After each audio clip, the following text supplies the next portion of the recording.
Assalamualaikum warahmatullahi wabarakatuh. Perkenalkan, nama saya Azam Akbar Fadilah.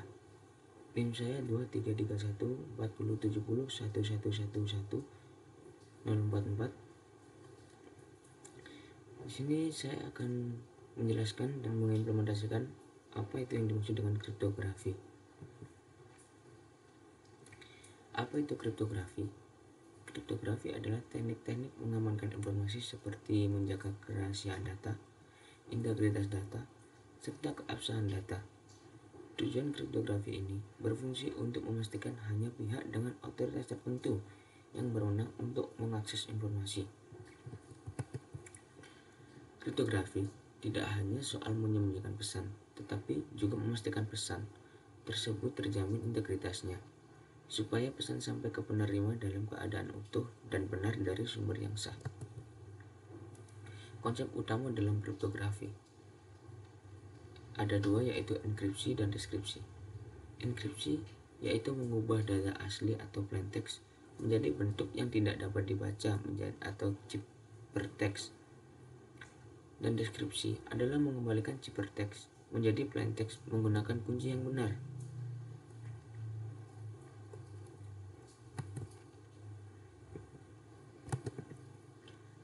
Jenis-jenis kriptografi. Kriptografi simetris. Kriptografi simetris menggunakan kunci rahasia yang sama untuk melakukan proses enkripsi atau pengacakan dan deskripsi penguraian pesan. Contohnya nih, contoh simetris ada data encryption atau dash, triple dash, dan AES. Selanjutnya kriptografi asimetris. Kriptografi asimetris menggunakan dua kunci yang berbeda, yaitu kunci public dan kunci private. Kunci public bisa dibagikan secara bebas, sedangkan kunci private dijaga kerahasiaannya. Untuk contoh asimetris, yaitu menggunakan reverse square element atau RSA dan elliptic curve cryptography atau ECC. Nah, sini saya akan mengimplementasikan kriptografi menggunakan AES atau Advanced Encryption Standard. Apa sih itu AES? AES adalah algoritma enkripsi simetris yang diadopsi sebagai standar enkripsi oleh pemerintah Amerika Serikat.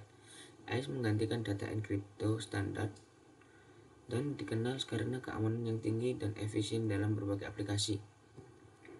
Untuk kerja AES sendiri, itu AES bekerja dengan membagi data akan dienkripsi ke dalam blok-blok berukuran 128 bit. Setiap blok data ini kemudian diproses melalui beberapa putaran transformasi yang melibatkan substitusi, pergantian, dan penggabungan. Jumlah putaran transformasi tergantung pada panjang kunci yang digunakan. 10 putaran untuk kunci 128 bit, 12 putaran untuk kunci 192 bit, dan 14 putaran untuk kunci 256 bit. Nah, fitur utama AES itu ada algoritma simetris, yaitu menggunakan kunci yang sama untuk enkripsi dan deskripsi. Yang kedua, ukuran kunci, mendukung kunci dengan panjang 128, 192, dan 256 bit. Yang ketiga ada blok data, yaitu memproses data dalam blok-blok 128 bit. Yang keempat, keamanan tinggi. AES dianggap sangat aman dan belum ada metode praktis yang dapat memecahkan AES dalam waktu yang wajar. Nah, di sini saya akan mengimplementasikan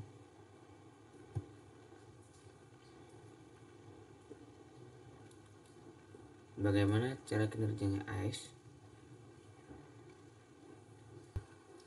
Nah, oke teman-teman, di sini saya akan mengimplementasikan kriptografi menggunakan algoritma AES menggunakan Node.js. Nanti untuk codingannya bisa langsung lihat di deskripsi YouTube.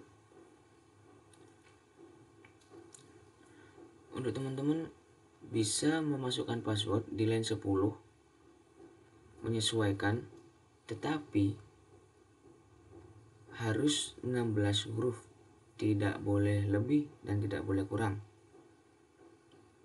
Contohnya di sini saya menggunakan password kriptografi BBL1, ada 16 huruf.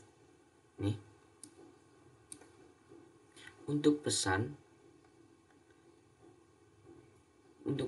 terletak di line 79. Apa gunanya password tersebut? Password tersebut berguna untuk mengakses data yang ingin dikirim. Misalnya pesan ini diganti kriptografi BBL1. Ctrl Shift, lanjut ke terminal dengan perintah node index.js.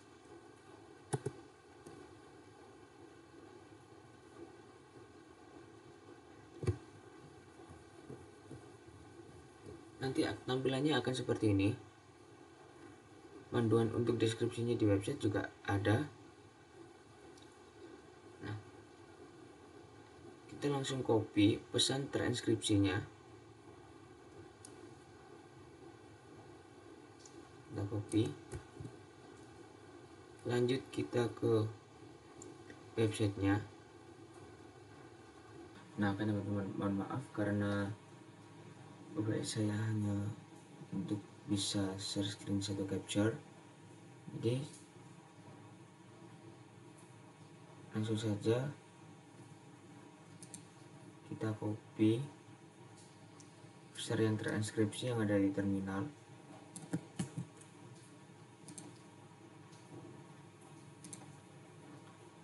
Lalu kita copy ke sini, kita paste. Nah, untuk select zipper mode of description itu kita menggunakan ACB.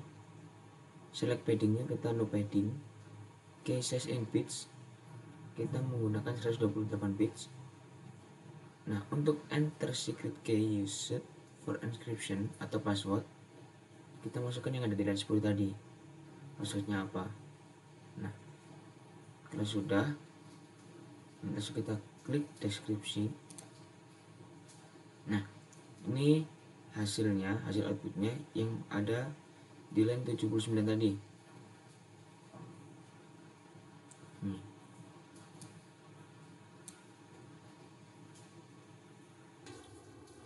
Oke, selanjutnya saya akan menjelaskan beberapa serangan AES. Yang pertama ada brute force attack. Brute force attack, cara kerjanya adalah penyerang mencoba semua kemungkinan kunci sampai menemukan kunci yang benar. Karena AES memiliki panjang kunci 128 bit, 192 bit, dan 256 bit, maka serangan brute force menjadi sangat sulit untuk dilakukan. Contoh nih, jika menggunakan AES 128, bahkan dengan superkomputer akan membutuhkan miliaran tahun untuk mencoba semua. Cara memitigasinya yaitu gunakan kunci minimal AES 256 bit untuk kemarin lebih tinggi. Jangan gunakan password lemah yang bisa ditebak. Gunakan KDF atau key derivation function seperti PBKDF2 atau argons untuk memperkuat kunci.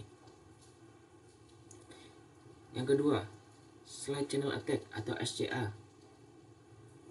SCA, cara kerjanya adalah alih-alih mencoba memecahkan enkripsi secara langsung, penyerang mengamati waktu eksekusi, konsumsi daya, atau radiasi elektromagnetik dari perangkat yang menjalankan AES.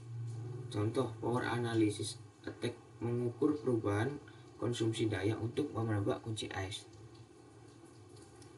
Contohnya nih, serangan differential power analysis atau DPA dapat mengamati perubahan listrik dari prosesor saat AES melakukan enkripsi. Cara memitigasinya yaitu gunakan hardware AES yang aman dan memiliki perlindungan terhadap analisis data, dan juga gunakan noise atau randomization untuk mencegah pola tetap.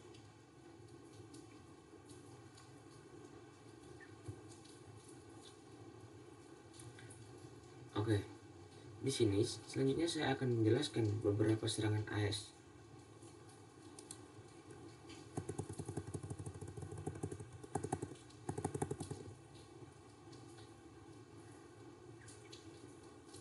Oke, di sini saya akan menjelaskan beberapa serangan AES. Yang pertama, ada brute force attack. Cara kerjanya yaitu penyerang mencoba semua kemungkinan kunci sampai menemukan kunci yang benar. Karena AES memiliki panjang kunci 128 bit, 192 bit, dan 256 bit, maka serangan brute force menjadi sangat sulit untuk dilakukan.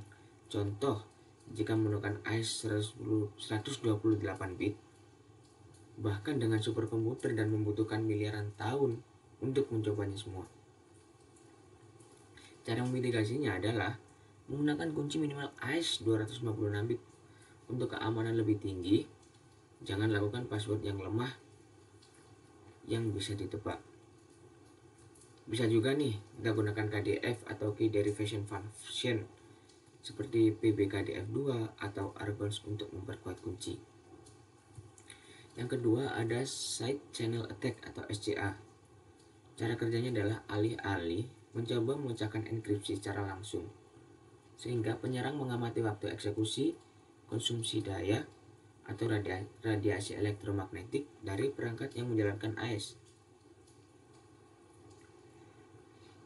Contohnya Power Analysis Attack mengukur perubahan konsumsi daya untuk menebak kunci AES. Contoh nih, serangan Differential Power Analysis atau DPA dapat mengamati perubahan listrik dari prosesor saat AES melakukan enkripsi. Cara mitigasinya gimana? Nah, cara memitigasinya yaitu gunakan hardware AES yang aman dan memiliki perlindungan terhadap analisis data. Dan juga gunakan noise atau randomization untuk menjaga pola tetap. Mungkin sampai sini dulu. Terima kasih, apabila ada salah kata mohon maaf. Assalamualaikum warahmatullahi wabarakatuh.